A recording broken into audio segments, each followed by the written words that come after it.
इस वीडियो में हम समझते हैं कि प्रारूप 17C या मतपत्र लेखा 17 कैसे भरते हैं। इसको समझ लेते हैं। तो आप देख रहे होंगे ये जो पहला मैंने भरा हुआ है यहाँ 4 बिजनौर में समाविष्ट, ये भी लिख सकते हैं आप। यहाँ ये भी लिख सकते हैं कि विधानसभा निर्वाचन, ये भी लिख सकते हैं। यहाँ ये इससे आगे जो लिखना है उसको हम समझ लेते हैं। निर्वाचन क्षेत्र से 20 बिजनौर जो लागू नहीं होता उसको काट देते हैं। जैसे यहाँ लोकसभा काटा है, संघ राज्य क्षेत्र काटा है, इसको काट दिया है। राज्य की विधानसभा के लिए निर्वाचन सामान्य निर्वाचन 2022। इसके बाद नीचे हम आते हैं। यहाँ हम निर्वाचन क्षेत्र भर देते हैं। हमारा निर्वाचन क्षेत्र जैसे 20 बिजनौर है, हमने भर दिया है 20 बिजनौर। यहाँ आप देख रहे होंगे मतदान केंद्र की संख्या 150, प्राथमिक विद्यालय भोगी, ये भर दिए हमने। जो मशीन प्रयुक्त हो रही हैं बीयू सीयू वीवीपैट, उन पर या उनके टैग पर नंबर होता है, एक सीरियल नंबर, उसको हम लिख देंगे क्रम से। कंट्रोल यूनिट का ऊपर यहाँ वीवीपैट और बीच में बीयू का कर देंगे, यहाँ कोई दिक्कत नहीं। इसके बाद यहाँ पहली एंट्री आती है कि मतदान केंद्र को नियत निर्वाचकों की कुल संख्या कितनी है। तो हमें जो निर्वाचकों की कुल संख्या है 688 है, ठीक है, 688 है। इसके बाद मतदाता रजिस्टर 17 कै में कितनी प्रविष्ट मतदाताओं की कुल संख्या, तो वहां जो एंट्री हुई है हमारी 530 हुई है। ये आप समझ लीजिए कितनी एंट्री हुई है, 530, ठीक है। अब इसमें कुछ स्पेशल केसेस भी हैं, उनको भी हम डिस्कस कर लेते हैं। जैसे पहला आप देख रहे होंगे कि नियम 49 अण यानी कि 49 ओ, यानी कि ऐसे मतदाता जिन्होंने 17 ए में तो एंट्री करवाई मगर वो वोट नहीं डाल रहे, उन्होंने बाद में वोट डालने से मना कर दिया, ऐसी संख्या हमारे पास एक है। ये एक देख रहे हैं, तो ये एक है हमारे पास ये संख्या। तो ये बाद में घटती है, ऐसा एक मतदाता आया। फिर नीचे आप देखोगे कि यहाँ जो ये हमारा मतदाता है कि 49 अण यानी कि एम के अधीन मतदाता के लिए अनुज्ञा, यानी कि पीठासीन ने एक ऐसे मतदाता को रोक दिया जो सेक्रेसी भंग करता था या मतदान की गोपनीयता को भंग कर रहा था, तो उसकी भी एंट्री हो गई है मतदाता रजिस्टर में, मगर उसको भी हमने यहाँ, यदि स्पेशल केस हो तो, नहीं तो यहाँ शून्य भरा जाता है। नहीं है ऐसे मतदाता तो यहाँ नील या शून्य भर देते हैं। यदि यदि कोई मतदाता मना नहीं करता है तो यहाँ शून्य भरेंगे। कोई पीठासीन किसी को नहीं रोकता है तो यहाँ शून्य भरेंगे, इस बात का ध्यान रखेंगे, ठीक है। तो दोनों केस एक साथ हम डिस्कस कर रहे हैं। नहीं है तो शून्य, है तो जितनी संख्या है वो भर देते हैं। तो हमने यहाँ, हमारे पास एक आया है, हम एक लेके चल रहे हैं उदाहरण के तौर पर। अक्सर ऐसा होता नहीं है, तो ये आप समझ गए होंगे। उसके बाद हमारे पास एक मतदाता ऐसा भी आया है जिसने 49 MA का जो नियम है उसका प्रयोग किया है। यानी कि मतदाता ने कहा है कि मैंने, वो वोट डालने कंपार्टमेंट में गया, वोटिंग कंपार्टमेंट में, वो कहता है कि मैंने वोट एक को दिया है और पर्ची दूसरे की निकल रही है। तो उस समय वो लिखित में पीठासीन को एक प्रोफार्मा भर के देता है। पीठासीन उसको समझाता है कि प्रोसेस सही चल रही है, ऐसा नहीं है। फिर भी वो नहीं मानता है तो उसको जो कार्रवाई होनी वाली है, यदि उसका दावा गलत निकलता है कि जेल होगी और आर्थिक दंड भी आपको देना मिलेगा, तो फिर भी नहीं मानता। मत देने के लिए वो कहता है कि मुझे तो मत दोबारा देना है, यानी कि तो टेस्ट वोट के लिए उसने जिसको टेस्ट, उस ऐसी कंडीशन में पीठासीन और पोलिंग एजेंट और वो वोटिंग कंपार्टमेंट में जाते हैं और वोट करते हैं। यदि उसका दावा सही निकलता है तो पोलिंग प्रोसेस रोक दी जाती है, और उसका दावा गलत निकलता है तो उसको जेल जाना पड़ता है और आर्थिक दंड भी देना पड़ता है। मगर अब हम इसमें 17C में कैसे एंट्री करेंगे, तो यहाँ हमने कितने मत उसने डाले हैं, एक, हमने यहाँ लिख लिया है कि उसने एक मत डाला है, ठीक है, यहाँ एक एक लिख लिया है। उसके बाद कि उसका जो मतदाता रजिस्टर में क्रमांक कितना है उस मत का, तो 34 क्रमांक पर है वो, ठीक है, 34 हमने क्रमांक, यानी कि जो टेस्ट वोट डालता है उसकी मतदाता रजिस्टर में 2 एंट्री करनी पड़ती है, ये बात आपको ध्यान रखनी है, तो ठीक है। इसके बाद जिस अभ्यर्थी को उसने दिया है, उसने मान लो क्रमांक 1 पर अमर सिंह है, तो अमर सिंह को उसने वोट दिया है, ठीक है, अमर सिंह लिख दिया है। कितने मत दिए हैं, एक दिया है, ये लिख दिया है। यानी कि कौन से क्रमांक पे है वो कैंडिडेट जिसको वोट दिया गया है और उसको कितने मत मिले हैं। ये काउंटिंग के दौरान इसको घटाया जाता है, जब काउंटिंग चलेगी तो इसको घटाया जाता है।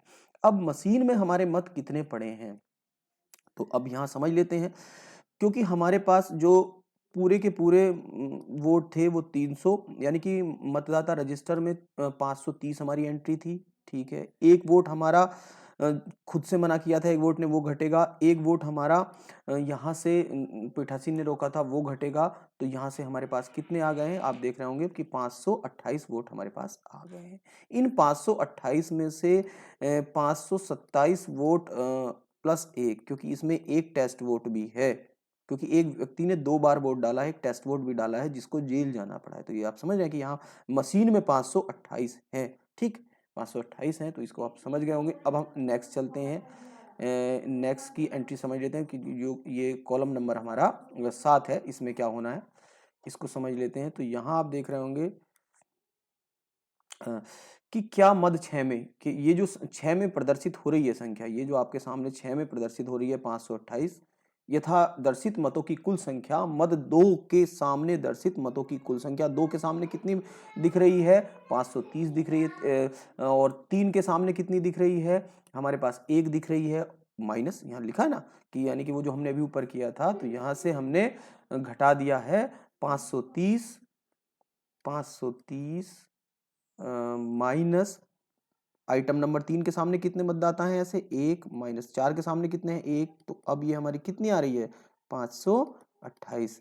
तो ये कहा गया है कि मेल खाती है, क्या यह कोई त्रुटि है, तो हमने बताया है कि वो मेल खाती है, यानी कि जो वो संख्या है घटाने के बाद जो आ रही है वो मेल खाती है। कौन सी मेल खाती है, जो हमारे पास 6 के सामने हमने लिखी है वो संख्या 2 आइटम के सामने मतदाता, -3 के सामने मतदाता, -4 के सामने मतदाता बराबर मेल खा रहे हैं। तो ये आप समझ गए होंगे। इसके बाद हम नीचे आ जाते हैं। अब कुछ ऐसे मतदाता भी होते हैं जो निविदत मत देते हैं, टेंडर वोट देते हैं 49P के अकॉर्डिंग। तो इसके लिए आपको 20 बैलेट मिलेंगे। तो जो प्राप्त हुए हैं ये हमने देख लिया कि हमें 1,55,601 से 1,55,620 तक 20 बैलेट मिले हैं। ये हमने यहाँ भी लिख दिया है, 20 बैलेट मिले हैं। अब निर्वाचकों को हमने जो वोटर को जारी किया है, एक वोटर ऐसा आया है उसको हमने जारी कर दिया। एज ए एग्जाम्पल हम ले रहे हैं, ऐसा कभी मुश्किल से होता है, तो रेयर केसेस में होता है, तो हमने जारी कर दिया। इसको अंतिम बैलेट देना होगा और उस पर टेंडर वोट या निवेदक मत लिखना होगा, ठीक है। और उसको बैलेट से क्योंकि ये ऐसा मतदाता होता है, इसका किसी ने पहले वोट डाल दिया होता है और ये दोबारा आता है और छानबीन के बाद पता चलता है कि इसने वोट नहीं डाला, कोई फर्जी वोटिंग कर गया इसकी जगह, तो उसके लिए ये रूल बनाया गया है। तो हम यहाँ देख रहे हैं। इसके बाद नीचे हम आते हैं कि हमने वापस कितने करने हैं, तो 1,55,601 से 1,55,619 तक, यानी कि 19 बैलेट हमको वापस करने हैं। तो उनकी संख्या हमने लिख ली है। अब पेपर सील का लेखा बनाते हैं। पेपर सील यानी कि यहाँ AB सील की बात कर रहे हैं, तो हमें 3 प्राप्त हुई हैं, उनकी संख्या और जो उनकी संख्या है 14,401 से 14,403 तक प्रयोग हुई कितनी है, 14,401। यहाँ आप देख रहे होंगे जो हमने प्रयोग की है वो यहाँ लिख दी है। जो रिटर्न की है रिटर्निंग ऑफिसर को, RO को, वो यहाँ लिख दी गई हैं। आप देख रहे होंगे यहाँ से 14,402 से 14,400, क्षतिग्रस्त कोई नहीं हुई है। अब यहाँ जो आप देख रहे होंगे कि 1 2 3 लिखे हुए हैं, तो यहाँ मतदाता पोलिंग एजेंट अपने सिग्नेचर करेंगे। जो कोई भी पोलिंग एजेंट होंगे वो अपने सिग्नेचर यहाँ कर देंगे। जो 1 2 3 यहाँ लिखे हुए हैं, यहाँ वो अपने सिग्नेचर कर देंगे, ठीक है। इसके बाद यहाँ आप देखोगे नीचे स्थान लिख देंगे, डेट लिख देंगे और यहाँ पीठासीन अपने सिग्नेचर कर देंगे, जैसे यहाँ सिग्नेचर हो रहे हैं। और यहाँ आप मतदान केंद्र संख्या जो है 150 वो लिख देंगे। इस तरह से आपका मतपत्र लेखा बनकर तैयार हो जाएगा। जो 17C की बात हम कर रहे हैं वो एग्जैक्ट 17C आपका बनकर तैयार हो जाएगा। टेस्ट वोट नहीं है तो बनाना और आसान है, यानी कि यदि टेस्ट आपके पास कोई ऐसा मतदाता नहीं आता है, मैं आपको वो भी केस डिस्कस करके बता देता हूँ कि हमारे पास 49O का यूज़ किसी ने नहीं किया, यहाँ 0 आता है, ठीक है। पीठासीन ने किसी को नहीं रोका, यहाँ भी 0 आता है। और टेस्ट वोट भी नहीं पड़ा है, यहाँ भी कोई वोट नहीं पड़ा है, यहाँ भी एंट्री नील आती है। तो आप ये समझ लीजिए कि जो आपकी एंट्री यहाँ आएगी, यहाँ यानी कि यहाँ कॉलम नंबर 2 की एंट्री, यहाँ इसे एक बार समझ लीजिए, कॉलम नंबर 2 की एंट्री, ठीक 530 ही आप कहाँ भर दोगे, यहाँ 6 में 530 ही यहाँ आ जाएगा, 530 ही यहाँ आ जाएगा। यदि कोई स्पेशल केस नहीं आता है, स्पेशल केस आता है तो आप देख रहे हैं जैसे मैंने डिस्कस किया है वैसे करेंगे, तो तब और भी आसान है मतपत्र लेखा बनाना। तो इसलिए घबराने की ज़रूरत नहीं है। जहाँ प्रॉब्लम होती है तो आप कमेंट करके पूछ भी सकते हैं। Thank you for watching this.